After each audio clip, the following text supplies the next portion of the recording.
Yes, the Vuelta is already here. If you're not up to date, go and check out the Lanterne Rouge Cycling Podcast preview of the whole race, link down below so you know what the stages are like, who are the big favourites. But the opening TT in Lisbon, going up to Oeiras on the coastline, big wind changes during this flat coastal TT, a fast TT, 57k an hour average to the winner. Campenaerts set a good early stall. He did a great TT in the Tour de France. Vine just won the TT in Burgos and has done great TTs this year. But it was Eduardo Affini, one of the early riders, who set the best time. But it's like, how do we know if it's a good time? It's always this difficult conundrum with early times.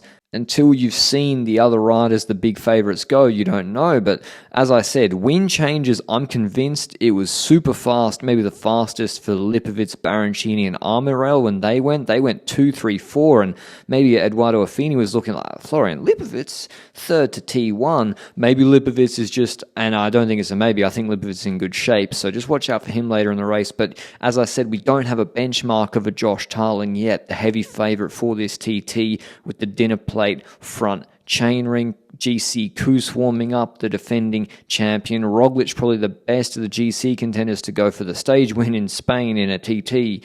His record is unmatched. And Tarling sets off, adjusts the visor, and I don't know what the wind conditions were, probably fine. I don't think he did his best TT. Actually, he said he felt a bit blocked, I think, in the interview afterwards. He's 3 seconds ahead of Affini at T1, and then in the faster section to the finish, actually loses just over 3 seconds back to Affini. Although you wouldn't know it. Initially, it glitches on TV. It stayed green, saying you did 12:42, a second in front of Affini. Then it cuts back to Affini, and actually the official timing, Affini's ahead of him by 28ths of a second.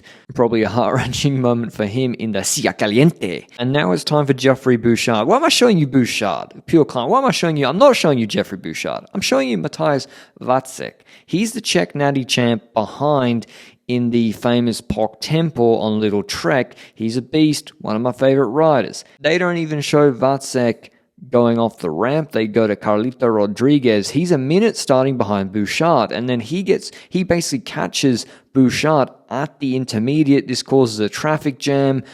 No one's fault, really. It's just the way these things are, and so he gets to draft off the van. With, I think, was the VIPs behind AG2R, he gets to draft the moto for Bouchard. He gets his own police moto. His team car is like 3 meters behind him. And then the police moto for Vacek, whoever was the front moto, was kind of crazy. That being said, because I will compare that to some of the other riders that go later, Vacek was absolutely flying. He's ahead of everybody at T1, but as you can see, he's got this moto just in front of him, and it's not his fault. He's not doing anything wrong. He's just doing his TT, but it's just the inconsistent motos. They can really affect the results in these TTs, even that distance, and the car close behind him. And he does a huge time, Mateusz Vacek, one of the breakout riders, I think, of this year, beating Affini not by 1 second, not by 2 seconds, but by 6 seconds. The first man to go over 57 k's an hour, Almeida, the Portuguese, the big rider who is hoping to probably win this race overall. He always does a good opening TT, and he's just a good time trial rider, but this is still flat for a guy in the mid 60 kilogram range, but still good time, 19 seconds back on Vacek, and he'll do a quicker, I think he goes like third fastest from T1 to the finish, which is normally, it's how he rides on the road bike on the climbs as well. He likes to pace himself, Almeida. Doesn't want to blow up, and he does a really good time, under 13 minutes, one of the only few GC contenders that indeed does do that. But here's the standings. We've got Van Aert to go, Roglic ready to lift off after having something done with his tooth this week, as well as Brandon McNulty, one of the last riders and the last rider in the UAE slot. But again, I'm pausing it here to show you, why can you see this image? Because there's a TV moto in between Roglic's car and him. So the car can't get as close for Roglic. For the riders, the unlucky few who are the big champions or the big contenders, who have a TV motorbike. Now, that TV motorbike might go behind them and give them some draft as well, but oftentimes it goes in and out to the side, etc., unlike the car. And Roglic sets a very, very good time indeed. He is the best GC contender in this time trial, narrowly beating Almeida, so he's here in good shape. But Brandon McNulty, Almeida didn't get the fireworks off the ramp. He got the fireworks, and so did Roglic, the American national champion. He was a bit disappointed at the Olympics, but yeah, look at McNulty. I don't know whether his team car was on holiday or what, or didn't have a follow car. He ain't got no, I think the police motor was about half a K ahead of him. He's doing this whole TT on his own, under his own power, and he's 1 second behind Vacek at T1, and he's absolutely flying with no follow TV motorbike as well. To see really how he was going, we just saw him in the finish in HD, beating Vacek by 2 seconds, 57.2 Ks an hour average. Wout van Aert, the only man who could possibly upset McNulty for the win, starts off really well. He's flying. He didn't go with the double disc, which he used at the Olympics, because it was so windy, I think. But when we're getting the static check to Roglic, he looks like he's going about as quick as Vacek. In fact, he's going quicker, about half a second quicker at the intermediate. But can he hold it?